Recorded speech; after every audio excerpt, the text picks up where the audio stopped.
Hello friends, आज हम लोग बातें करेंगे संवाद लेखन की।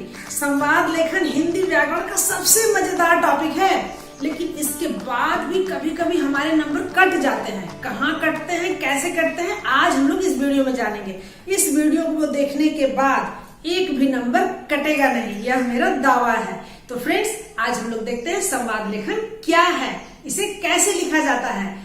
5 नंबर का है, पांचों पूरे मुट्ठी में होने चाहिए। ठीक है, आइए देखते हैं पहले संवाद लेखन। ठीक है, संवाद लेखन क्या है? संवाद, संवाद 2 या 2 से अधिक लोगों के वार्तालाप को, 2 या 2 से अधिक लोगों के वार्तालाप को संवाद कहते हैं। संवाद लेखन क्या हुआ? उन वार्तालापों को लिख देना।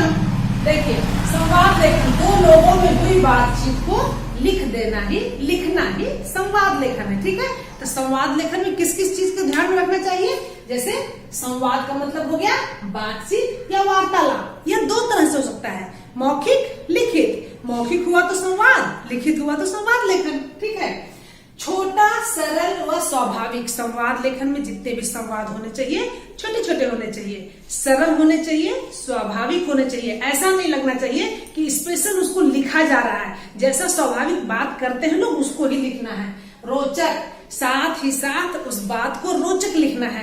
कभी भी देखिए, जब कोई व्यक्ति सामान्य रूप से बातें करता है तो उसकी बातें उतने लोग नहीं सुनते, लेकिन जब वो थोड़ा स्टाइल से बोलता है, कुछ अच्छे अच्छे शब्दों का प्रयोग करता है, मुहावरों का प्रयोग करता है, तो निश्चित रूप से उसकी बातें जो है प्रभावकारी हो जाती है, सब लोग उसको सुनते हैं। तो संवाद लेखन उसी प्रकार से रोचक होना चाहिए। पात्रानुकूल, भावानुकूल। जो संवाद है वो कौन व्यक्ति बोल रहा है, किस भाव में बोल रहा है, उसी के अनुसार होना चाहिए। मान लीजिए कोई विद्यार्थी और शिक्षक की बातें हो रही है तो उसके अनुसार ही होनी चाहिए। माँ बेटे की बातें हो रही है तो उसके अनुसार होने चाहिए। जो 2 बड़े बड़े अधिकारियों की बातें हो रही हैं तो उसके अनुसार होनी चाहिए। तो शब्दों का चयन, उसका प्रयोग पात्रों के अनुसार और भावों के अनुसार होना चाहिए। क्रमबद्धता, जो बातें हो रही है वो क्रमबद्ध होनी चाहिए। एक बातें यहाँ की, एक बातें वहां की, ऐसा बिल्कुल नहीं। बातें क्रमबद्ध रूप से होनी चाहिए। ठीक है, विषय से संबंधित। जिस विषय पर संवाद लिखने के लिए दिया गया है उसी विषय से संबंधित होनी चाहिए, विषयों का भटकाव नहीं होना चाहिए। फिर मनोभाव और मुद्रा जो है कोष्टक में लिखना चाहिए। अभी मैं आपको बता भी दूंगी किस तरह से लिखते हैं। जब किसी व्यक्ति के मनोभाव और मुद्रा को लिखते हैं तो उसको ब्रैकेट में लिख के बताया जाता है। ठीक है, फिर अनुपात बराबर। देखिए, इसका मतलब ये होता है संवाद। देखिए, सम मतलब क्या हुआ? बराबर, प्लस वाद, संवाद होता है। मतलब दोनों की बातें बराबर होनी चाहिए। 2 या 2 से अधिक लोगों का, सामान्यतः 2 लोगों का ही दिया जाता है, तो 2 लोगों में बातें बराबर होनी चाहिए। ये नहीं कि एक व्यक्ति फटाफट बोलते जा रहा है और दूसरा बस केवल चुपचाप है, कुछ बोल ही नहीं रहा है, तो उसे संवाद नहीं कहेंगे। संवाद किसे कहेंगे? जिसमें दोनों बराबर बोले हों। यहाँ पर भी मैं देखिए उदाहरण में बताऊंगी कि जितने सेंटेंस इसने कहा उतने ही सेंटेंस इसने भी कहा। 1-2 आगे पीछे हो सकता है, लेकिन बात बराबर की होनी चाहिए। ठीक है, हंसी और मुहावरा रोचकता में ही आ जाएगा, उस तरह के शब्दों का प्रयोग करना है। नाम पहले होना चाहिए। जब हम संवाद लेखन करते हैं तो एक तरफ नाम होना है, फिर उसके बाद उसने जो कहा उसके बारे में होना है। विराम चिन्हों का प्रयोग, इसे तो बिल्कुल याद रखिएगा।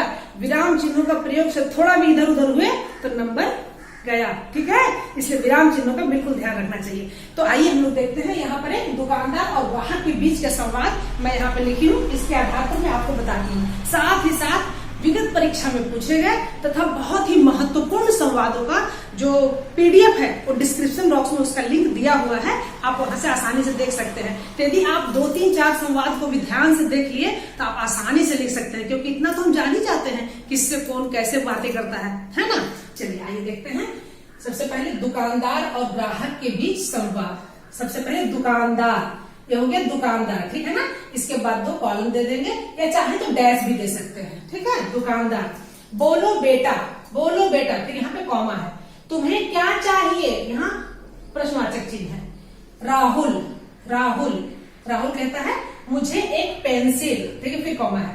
मुझे एक पेंसिल, एक रबर, 2 नीली पेन, एक काली पेन और एक राइटिंग पैड चाहिए। फिर यहाँ पूर्ण विराम। ठीक है, फिर दुकानदार सामान देते हुए, भाव और मुद्रा जो है उसे ब्रैकेट में लिखना है। वो सामान देते हुए बातें कर रहा है ना, तो यहाँ देखिए सामान देते हुए को मैं यहाँ पे ब्रैकेट में लिखती हूँ। सामान देते हुए क्या बोला? ये लो तुम्हारा पूरा सामान, ये लो तुम्हारा पूरा सामान, सामान देते हुए बोला, सामान देते हुए वो ब्रैकेट में।